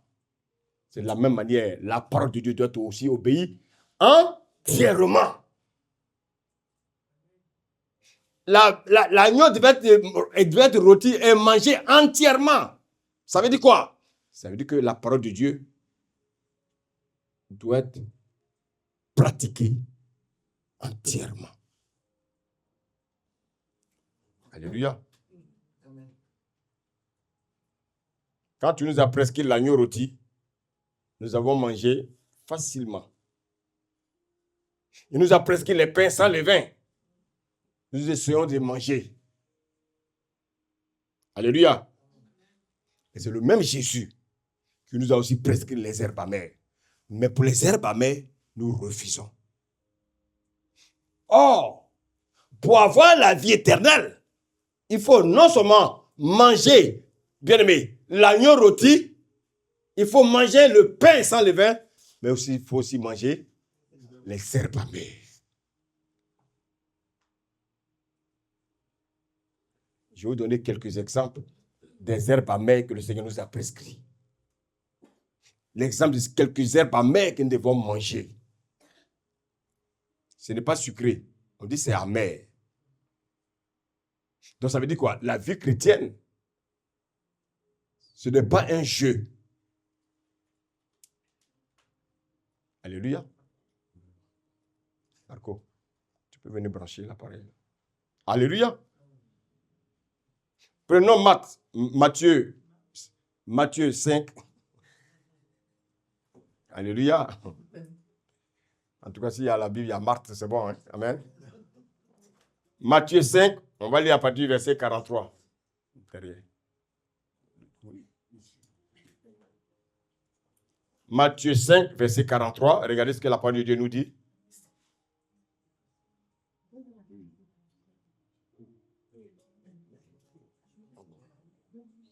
On y va, s'il vous plaît. Matthieu 5, verset 43. Vous avez appris qu'il a été dit, tu aimeras ton prochain et tu haïras ton ennemi. Mais moi, je vous dis, aimez-vous, ennemis, bénissez ceux qui vous maudissent, faites du bien à ceux qui On va aller doucement, c'est très bien. Mais lis d'abord le verset 48. Soyez donc parfaits, comme votre Père céleste est parfait. Donc, pour être parfait, alléluia, il y a 3 éléments à prendre en compte. Il faut manger la viande rôtie au feu. Il faut manger les pains sans levain. Et il faut manger quoi? Les herbes amères.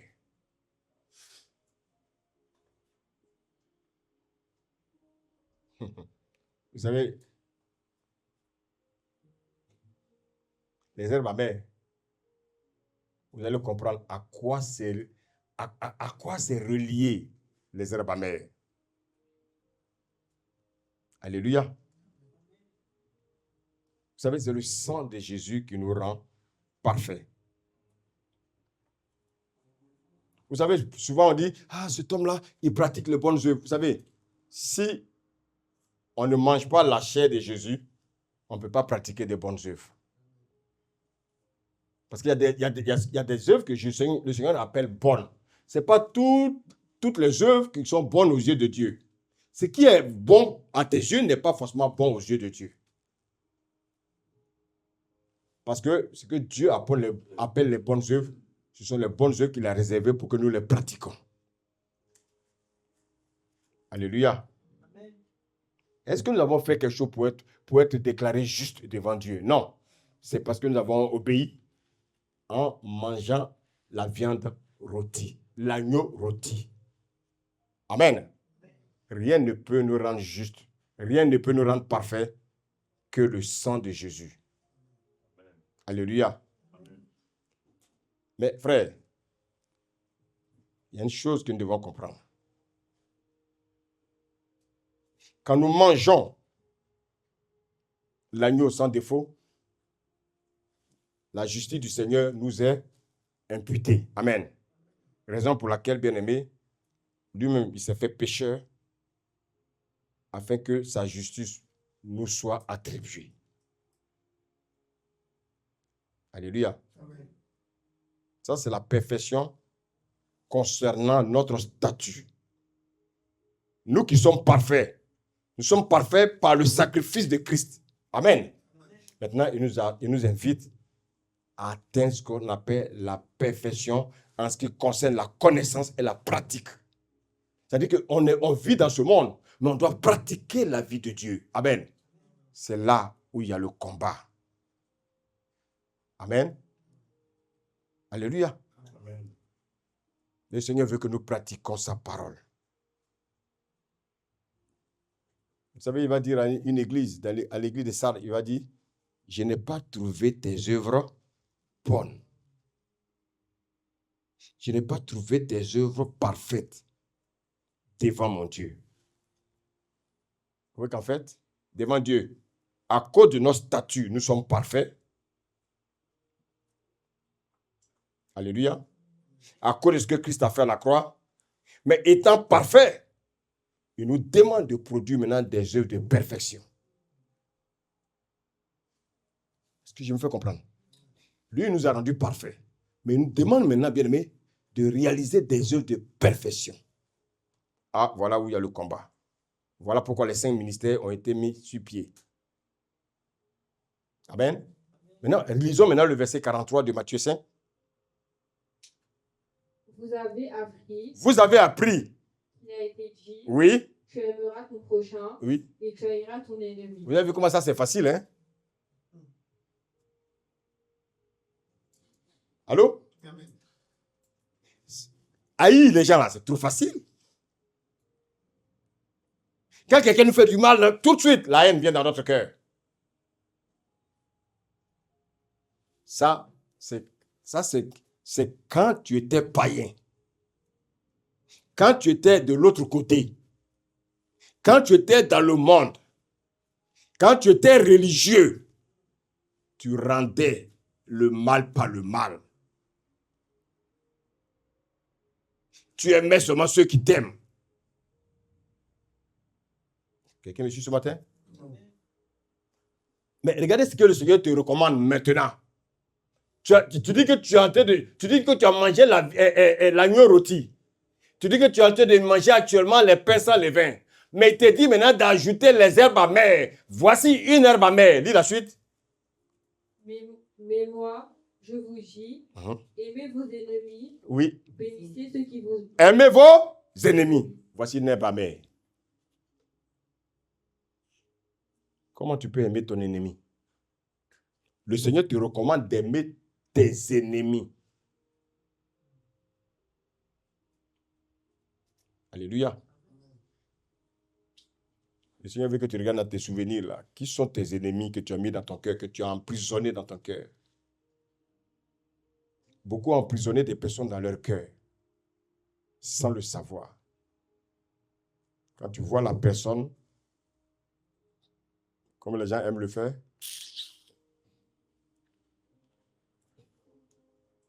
quand tu vois la personne, ton atmosphère change. C'est-à-dire, le milieu dans lequel tu es change.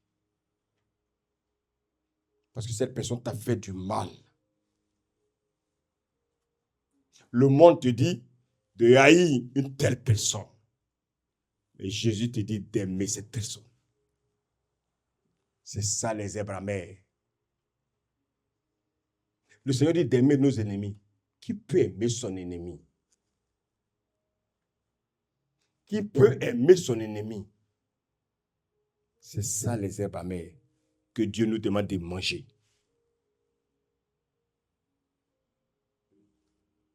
Allô? Quelqu'un a violé ton enfant. Dieu te dit d'aimer cette personne. Vous avez vu vos visages? Vous avez vu vos visages? C'est ça les herbes amères. Les herbes amères, quand on les met sous la langue, le visage change. Le visage qui était scintillant, il commence à se froisser.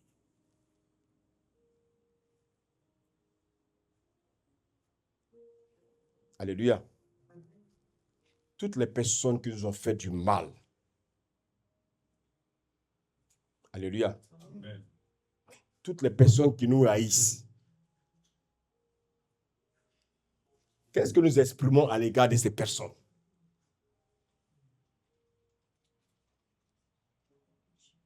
Alléluia. Amen. Alléluia. Qu'est-ce que nous exprimons à l'égard de ces personnes-là qui nous haïssent?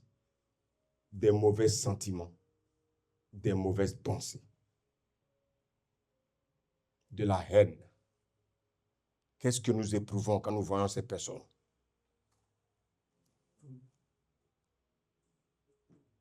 Est-ce que nous pouvons nous convaincre du bout des lèvres que nous avons pardonné? Est-ce que nous les aimons? C'est ça les herbes amères. Vous savez, aimer quelqu'un qui t'aime, ça c'est trop facile.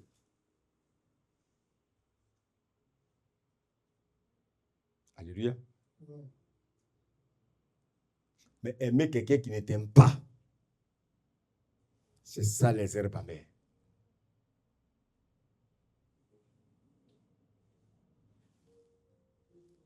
Est-ce que le Seigneur nous parle ce matin? Les gens disent, on va fêter la Pâque. On va fêter la Pâque. Ils ne savent même pas ce que ça signifie tout ça. On ne fête plus la Pâque. Maintenant, on mange les pains sans levain et on mange les herbes amères. Voilà ce que Dieu nous a recommandé.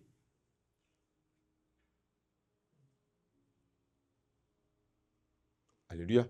Amen. Lisons. Lis tout jusqu'au verset 45, s'il te plaît.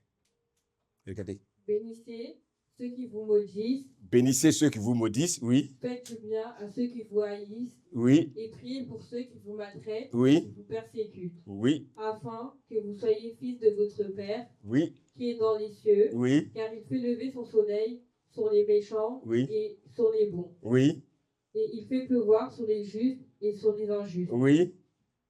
Alléluia. Alléluia. Alléluia. Vous avez vu ce que le Seigneur nous dit? Maintenant, regardez ce qu'il dit au verset 46, oui. Si vous aimez ceux qui vous aiment, Alléluia. Vous avez entendu? Si vous aimez seulement ceux qui vous aiment. C'est pas ce que vous faites? C'est pas ce que nous faisons? On aime seulement ceux qui nous aiment.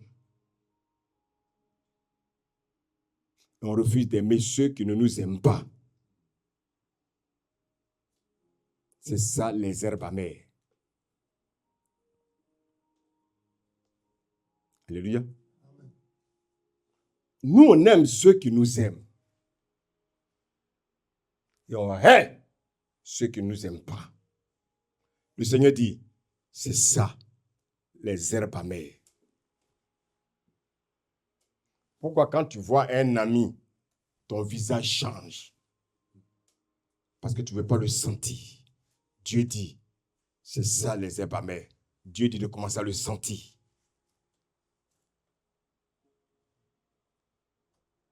Alléluia. Vous savez pourquoi le Seigneur dit, vous n'avez pas fait des pères aimer seulement ceux que nous aimons? Lis la suite, regardez. quelle récompense méritez-vous? Donc, il y a une récompense d'aimer ceux qui nous haïssent. Alléluia. Il n'y a pas de récompense pour d'aimer celui qui t'aime. Non, je ne sais pas si tu as vu la révélation. Et pourquoi? Lis la suite. Les publicains aussi n'agissent-ils pas de même? Donc, regardez. On dit les païens aiment ceux qui les aiment. Allô? Les païens, là, ils aiment ceux qui les aiment. Les païens, ils n'aiment pas ceux qui les aiment pas. Toi, tu dis que tu es un agneau rôti. Donc, rôti, ça veut dire que tu es mort. Dieu te dit, comme tu es rôti, il faut aimer celui qui te hait.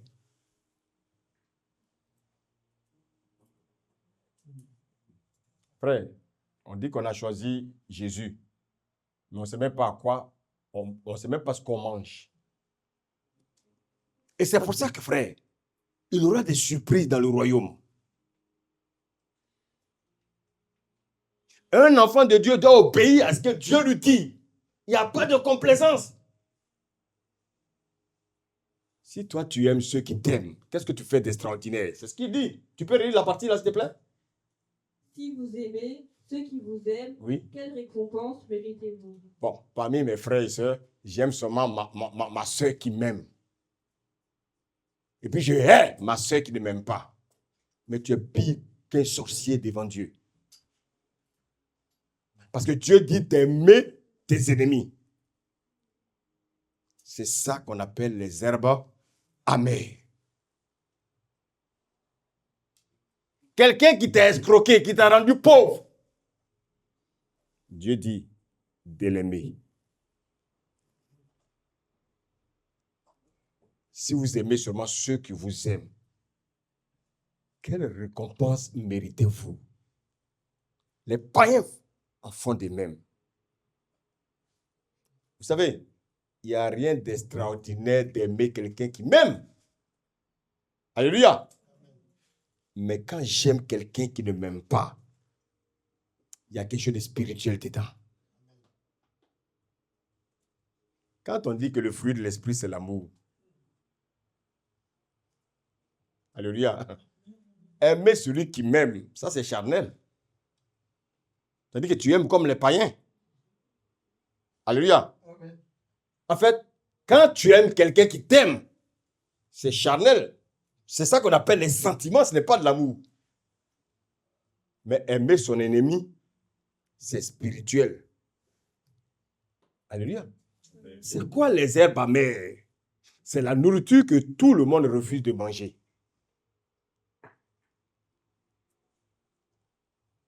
Les herbes amères Ce sont les fruits de la masse. C'est ce qui me distingue du commun. C'est ce qui me distingue des païens. Les herbes amères, c'est ce qui me distingue du païen. Les herbes amères, c'est ce qui me distingue de ceux-là qui ont rejeté Jésus. Alléluia. On entend les gens parler de oui, je recherche la puissance, je recherche comment on appelle ça, les miracles. Frère, ce n'est pas par la puissance qu'on aura la bien-aimé. Ce n'est pas par la puissance qu'on va faire la différence. Qu'est-ce qui me diffère d'un païen? Alléluia. Alléluia.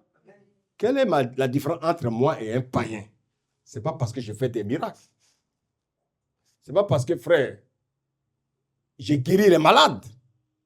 Ce qui va faire la différence entre moi et un païen, c'est l'œuvre de la lumière que je vais produire. Lui, il est dans les ténèbres.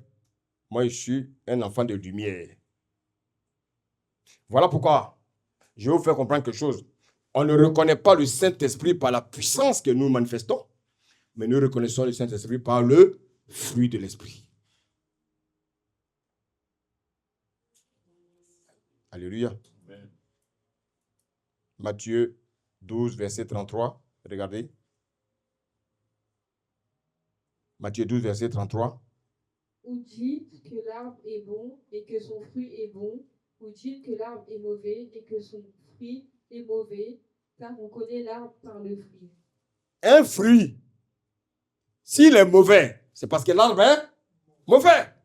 L'arbre mauvais ne peut pas devenir un bon arbre. Ce n'est pas possible.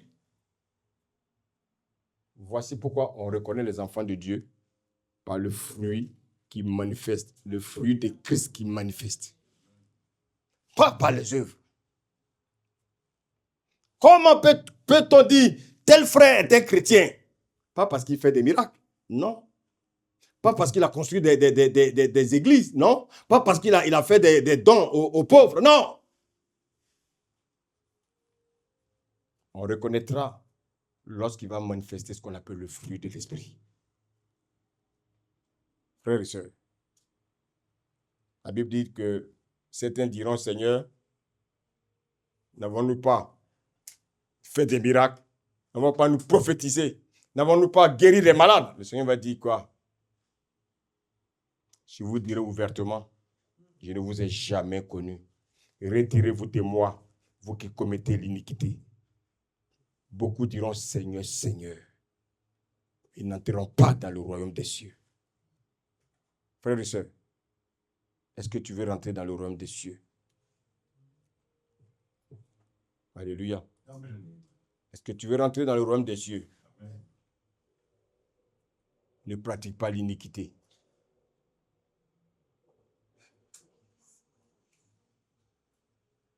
Alléluia. Amen.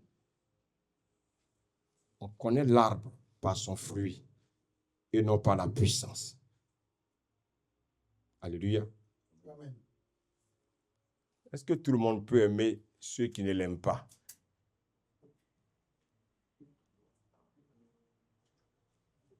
Vous savez qui nous distingue? C'est le Saint-Esprit qui nous distingue. C'est le Saint-Esprit qui nous pousse à aimer.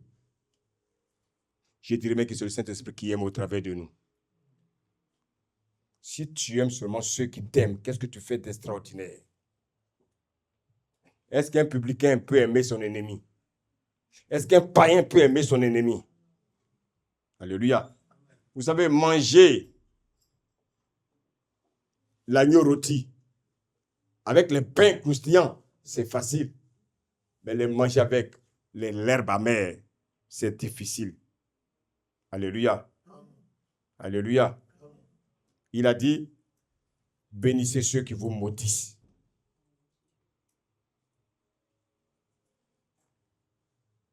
Je vous pose la question. Quelqu'un qui proclame des malédictions sur moi, quelle sera ma réaction? Est-ce que je vais le bénir ou bien je vais le maudire? C'est ça les herbes amères. Le Seigneur dit, celui qui te maudit, toi de le bénir. C'est ça les herbes amères. Faites du bien à ceux qui vous haïssent. Est-ce que je peux faire le bien à celui qui me hait? Celui qui salit mon nom à tous les carrefours. Dieu me dit de l'aimer. Celui qui complote pour me faire mourir. Dieu me dit de l'aimer. C'est ça les herbes amères, frères et sœurs. Tu ne peux pas vaincre les ténèbres en utilisant les herbes des ténèbres. Allô? Amen. Tu ne peux pas vaincre les ténèbres en utilisant les herbes des ténèbres. Tu ne peux pas vaincre les enfants du diable par la haine. Tu ne peux pas vaincre les enfants du diable par la colère. Tu ne peux pas vaincre les enfants du diable par la rancune. Personne ne peut tuer la haine. La haine ne peut pas tuer la haine. La colère ne peut pas tuer la colère. C'est l'amour qui tue la haine.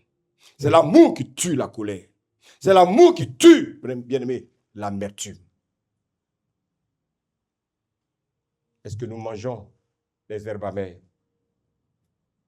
Nous, on aime ceux qui nous aiment. On bénit ceux qui nous bénissent. On prie en faveur de ceux qui prient pour nous. On prie pour ceux qui font du bien.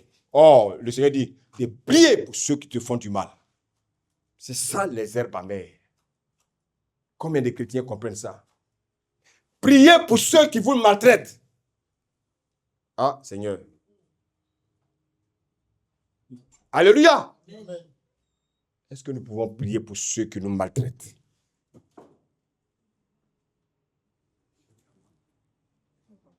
Est-ce que vous priez pour ceux qui vous maltraitent? Est-ce que tu peux prier pour quelqu'un qui te persécute? C'est ça les herbes amères. Rappelez-vous d'Étienne. Lorsque Étienne était persécuté, lorsque les gens tuaient Étienne, vous savez ce qu'il va faire? Quand les gens le lapidaient, la Bible dit qu'Étienne s'est mis à genoux. Il va s'écrier d'une voix forte. Seigneur, Seigneur, ne leur impute pas ce péché. Et c'est après ces paroles qu'il s'endormit. Regardez, pendant que ton ennemi a été de découper les oreilles, toi tu dis, Seigneur, aie pitié de lui. Seigneur, ne lui fais pas du mal. C'est ça les herbes amères. Alléluia. Amen. Qu'est-ce qu'Étienne, nos mamans, qu'est-ce qu'ils devaient faire? Ils devaient maudire ceux qui tentaient de le tuer. Ça, c'est le charnel, ça. Ça, c'est comme ça que les païens raisonnent. Mais en tant que chrétien, celui qui cherche à te tuer, Dieu dit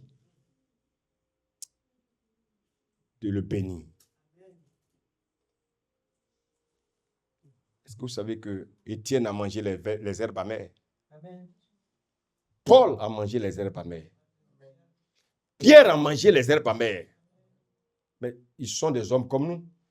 S'ils ont réussi à manger les herbes amères, c'est que nous aussi, nous pouvons manger les herbes amères. Regarde les mauvais sentiments qui sont dans ton cœur. Frère, vous savez, beaucoup ont été aveuglés par l'ennemi. L'ennemi a aveuglé leur intelligence. Ils sont sous le contrôle de l'ennemi. Ils sont sous le contrôle des esprits méchants. Voici pourquoi souvent, ils se comportent comme les païens. Je voulais terminer avec Romains 12. Romains 12, verset 17 à 21. Regardez ce que le Seigneur nous dit. Ne rendez à personne le mal pour le mal. Ça, c'est les herbes amères. Le Seigneur n'est pas rendre le mal par le mal. Ça, c'est les herbes amères. Continue. Recherchez ce qui est bien devant tous les hommes. Ah, au lieu de penser du bien, de parler du bien, bien aimé, de nos ennemis, en général, qu'est-ce qu'on fait? On passe notre temps à les critiquer. Continue, c'est vente. S'il est possible, autant que cela dépend de vous, Oui. soyez en paix avec tous les hommes. Est-ce que toi, tu peux être en paix avec tous les hommes? C'est ça les herbes amères. Quelqu'un qui t'a fait du mal, Dieu te dit d'être en paix avec lui. Alléluia. Vous savez, les gens ont plus peur du diable au lieu de mettre leur foi en Dieu. Je reprends. Les gens ont plus peur du diable au lieu de mettre leur foi en Dieu. Parce qu'en mettant notre foi en Dieu, le diable ne peut rien contre nous.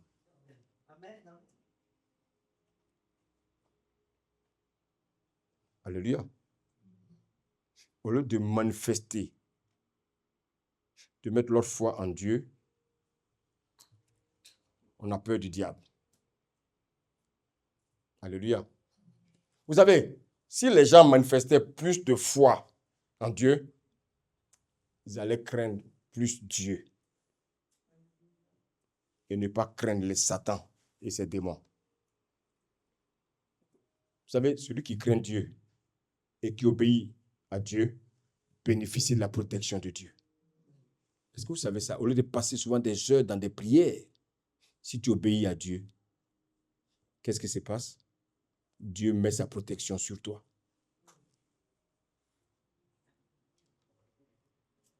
Le Père nous a imposé sa parole. Est-ce que nous faisons ce qui est agréable? Est-ce que nous accomplissons sa volonté? Alléluia. Frères et sœurs,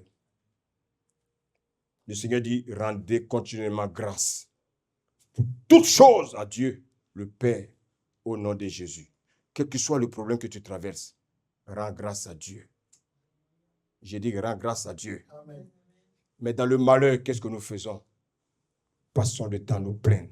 Nous passons notre temps à murmurer. Nous accusons les frères. Nous accusons même Dieu. Frère, si tu as cette attitude, tu es en train de manger. Tu refuses de manger des herbes amères.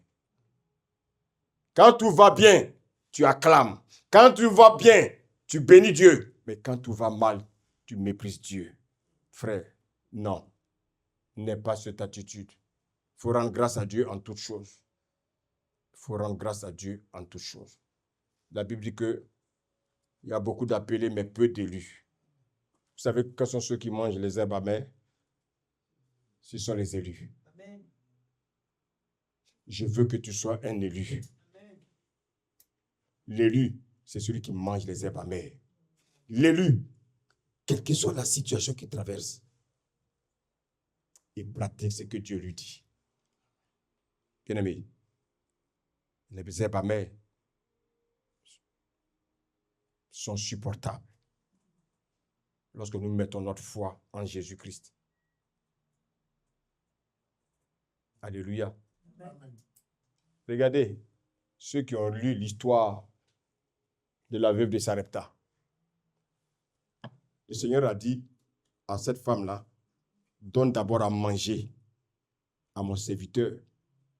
Elle a dit, oui, je prépare le peu de farine et d'huile qui reste et nous mourrons.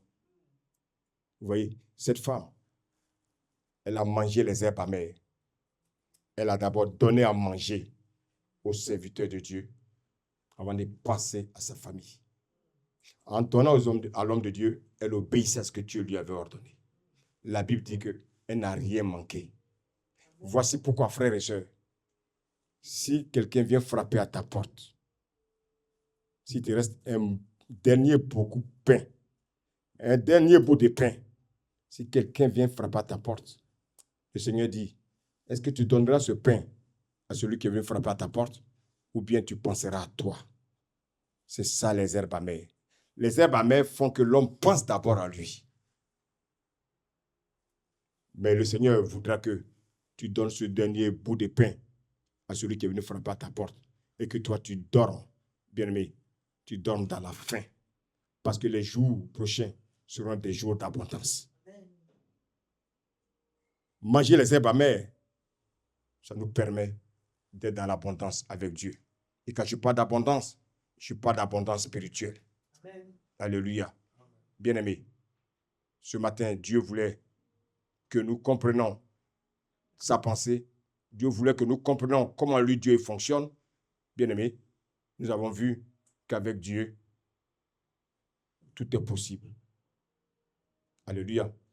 Tu veux croître dans ta marche chrétienne? Alors, mange l'agneau rôti au feu avec non seulement les pains sans levain, mais avec les herbes amères. Que Dieu vous bénisse. Amen.